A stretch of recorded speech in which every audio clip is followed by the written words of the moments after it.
Salam xanımlar, bugün mən sizlərlə dərziliyin sirlərini paylaşacağım. Bu gördüyünüz şalvar müştərinin müştəri öz ətəyini, yəni şalvar ətəyini belə işarələyib göndərdi. Deyir ki, şalvar ətəyindən kəsilir, yerdə qalan isə beli bağlanır, amma ki yenə də dardır. Bura qədər, buradan bura qədər bel hissəsini əlavə eləyəcəyik ki, yanlar da böyüsün, bel də böyüsün. İlk öncə nə edirik? Şalvarın ətəyini kəsirik. Sonra isə beli bu hissəyə qədər, elə bil buradan bu hissəyə qədər sökəcəyik, beli də buradan kəsəcəyik.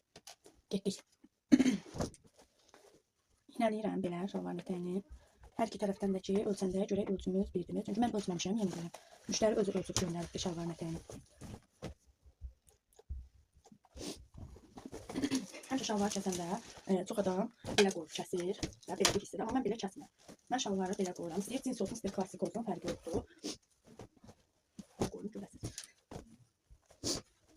Şalvarın ətəyini belə qoyuram.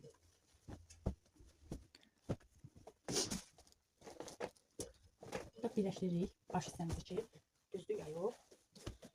Şalvarın özünün uzunluğu görürsünüz, öz orijinal uzunluğu bu bundan uzundur, üst hissə. Deməli şalvarımızın özündə defekt var.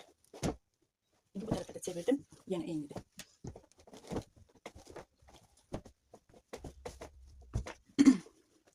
İğnəni qoyduğum yer buradır, ölçürük 17 santim. Görək burada da eynidirmi? Burada da eynidir, bəli, amma ki bu hissə bundan uzundur.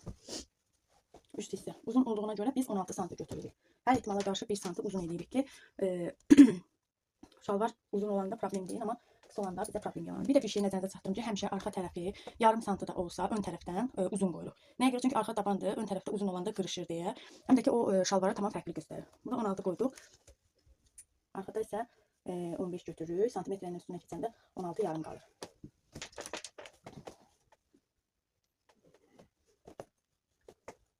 Belə işarələdik. 3 santimdə zapacımızı qoyuruq. Cins elədir ki, çox qoyanda yaxşı görsənmir. Ətəyi eyni olanda. Səhifəmi takip etməyi unutmayın. İzləmədə qalın ki, yeni məlumatlardan xəbəriniz olsun hər birinizin. Evdə maşını olanlar, ürəyindən dərzilik keçib öyrənmək istəyən xanımlar öyrənə bilərlər. Bizdə bu qədər zapas qaldı. İşarələdik. Getdik şalvarımızın ətəyini maşınlamağa, bir də böyür hissəsini tikməyə. Part 2-də görüşək. Hələlik.